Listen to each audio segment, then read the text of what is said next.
nature of righteousness. The nature of what? Righteousness. Let us now get to read about the nature of righteousness.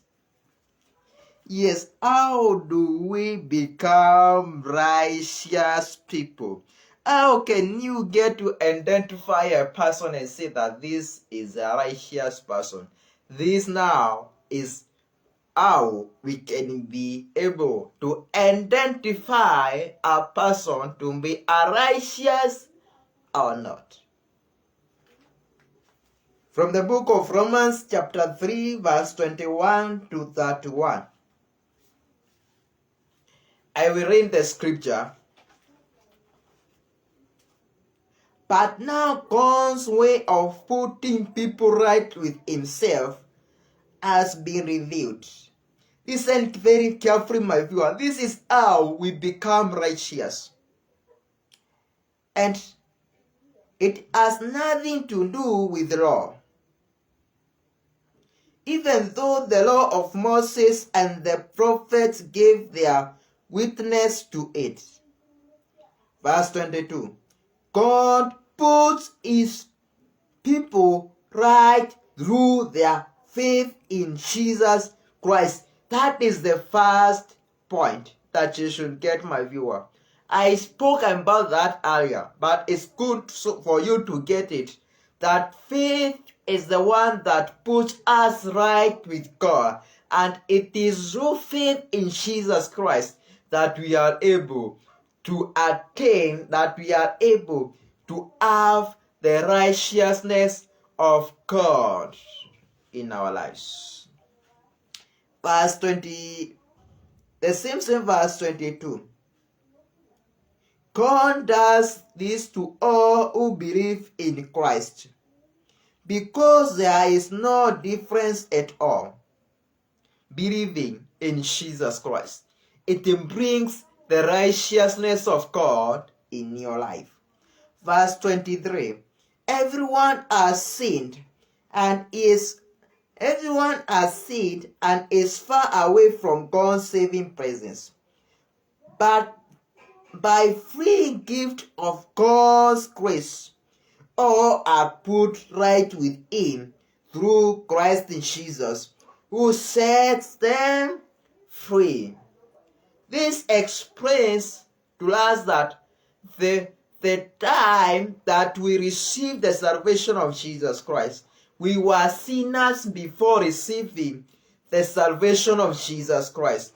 But once we confessed that Jesus is Lord in front of many witnesses and believed in Jesus Christ, we received the righteousness of God. Verse 20, through the grace of him who is in heaven. Verse 25. Verse 25. God offered him, that is Jesus Christ, so that by his blood it should become the means by which people's sins are forgiven through their faith in him. Remember, this word faith is being repeated severally.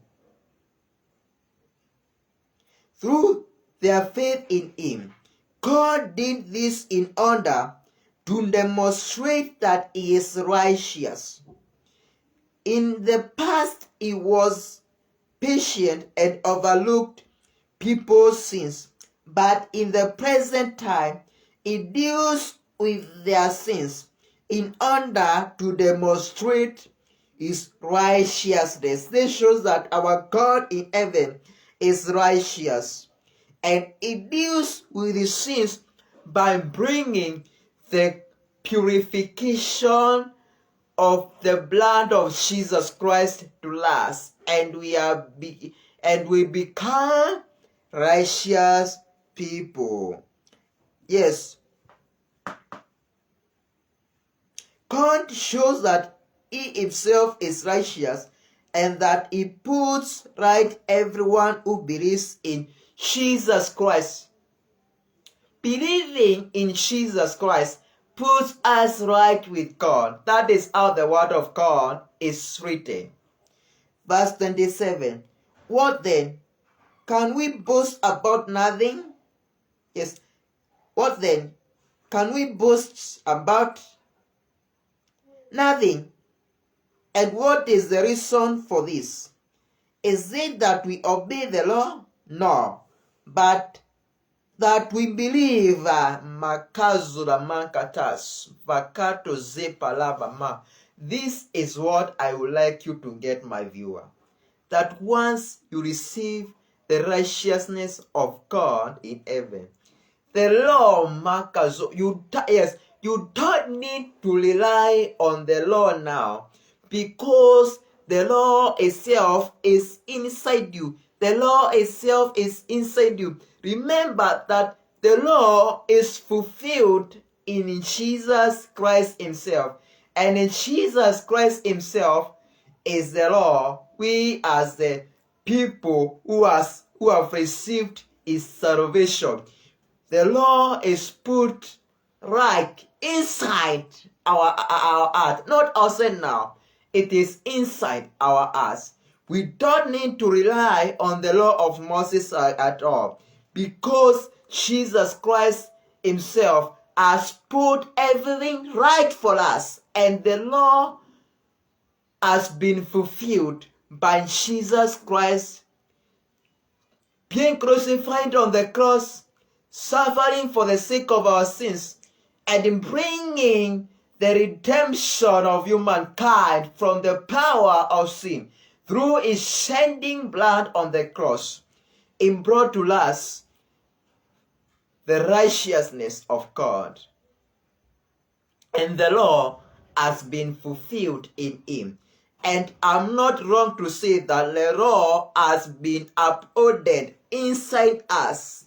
Thus, we are able to know whether we are right or wrong. That's why I have been mentioning about this I have been mentioning about this case whereby after committing sin, there is an understanding and a realization that comes inside your mind to bring that concept to know that you are guilty of committing a particular sin.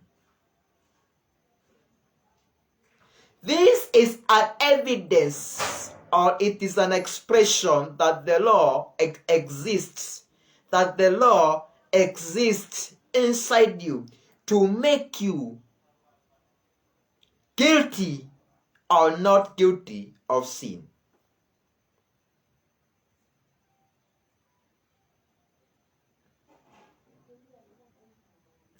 Remember an example of a particular man that he was a disciple of Jesus Christ. This man was called Judas Iscariot. After Judas betraying Jesus Christ, he received an understanding and a realization to know that he had made wrong. And this understanding and realization of Judas Iscariot about his guiltiness of betraying Jesus Christ, that is a sin, he thought of tying, or he thought of, what can I refer to it as?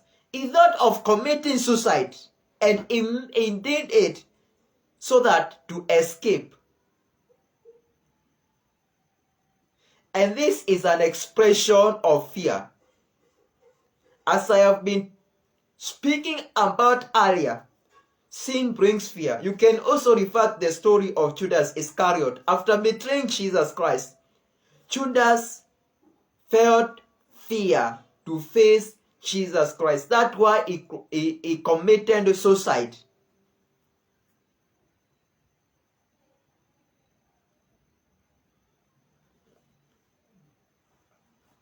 We are in verse 28. Verse 28. For we conclude that a person is put right with God only through faith and not by doing what the law commands.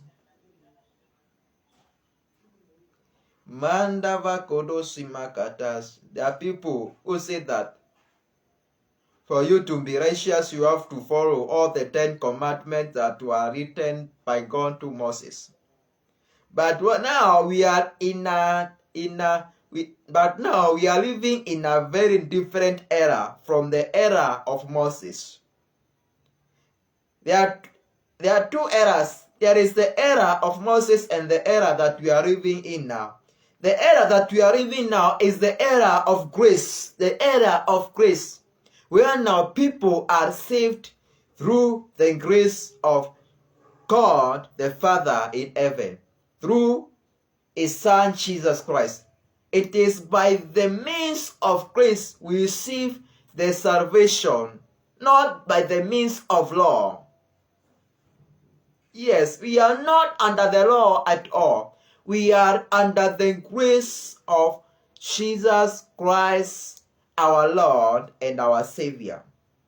And that's why Apostle Paul in the book of Romans chapter 3, from verse 21 to verse 31, he is saying that, for we conclude that a person is put right with God only through faith and not by doing what the law commands. Faith in Jesus is the solution to have the righteousness of God fulfilled inside you.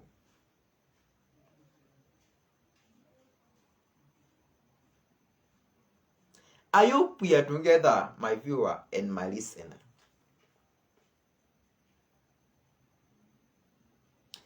Or is, yes, verse 29, or is God the God of Jews only? That is the question that Paul is asking. You can also ask yourself that question. Or is God the God of Jews only? Another question that Paul is asking in this scripture is He not the God of all? Is He not the God of the Gentiles also? You can also ask yourself that question. Of course, He is. Verse 30. God is one, and He will put the Jews right with Himself on the basis of their faith, and will put the Gentiles right through their faith. Does this mean that this faith we do? Does this mean that by this faith we do away with the law? No, not at all. Instead, we uphold the law. As I told you earlier, my viewer, the law has been fulfilled by Jesus Christ Himself. And by receiving Jesus Christ through the confession that Jesus is Lord in your life, the law begins to exist in you. The word uphold. This means that you are now the one who is controlling, upholding something. It means that you are now the one who is controlling that something. And you cannot control something if it is not inside you. This means that the law has been fulfilled by Jesus Christ Himself. And this does not mean that we do away with the law. No. The law has already been fulfilled by Jesus. We don't need any more bloodshed of sheep, of animals, or any other kind of sacrifice so that we can get to be forgiven our sin. We only require the blood of Jesus so that we can get to receive the forgiveness of Jesus and the righteousness of Jesus. The law remains inside you. Once you receive Jesus Christ as Lord and Savior in your life. Thank you very much because of listening to the Word of God, my viewer. Be blessed wherever you have been listening this word from, in the mighty name of Jesus Christ. I would like to pray with someone who is willing to receive Jesus in his or her life. Repeat this prayer. Say, Lord Jesus, I come to you. Receive me, Lord. And I confess that you are Lord in my life. Take away every sin, every form of iniquity in my life, and make me whole again. Bring your righteousness in my life and fulfill your will inside my life. From now, I pray that you may get to journey with me, and I confess that I will remain faithful to you, to serve you in all the days of my life. From now and forever, I receive you as my Savior and Lord. Amen. Amen. Thank you because of your tuning in and listening the word of God. May I know all those who have received Jesus Christ through commenting on this video, and I will know how I will help you by the grace of Jesus Christ. Father in heaven, I thank you for this word that God, you have brought to your people through your Spirit, O God. I pray that God, you may fulfill this word to the hearts of these people, and you may make this word fruitful by bringing healing and deliverance across everyone who has listened to this gospel. In the name of Jesus Christ, I speak your salvation, Jesus, to spread across every corner where my voice is being perceived. Let your salvation, Jesus, manifest and rest upon every life that has been listening to this voice. In the name of Jesus Christ. Amen. Amen.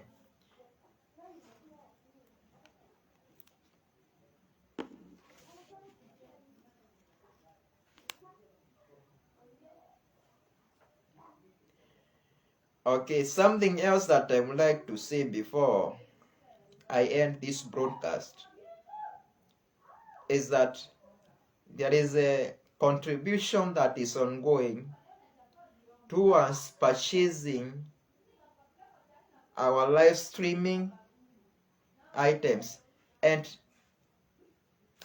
you can do that on the number that is on the screen, and the Lord will bless you so much. Thank you. All those who are supporting, you can continue supporting. Your support is highly valued in Jesus Christ.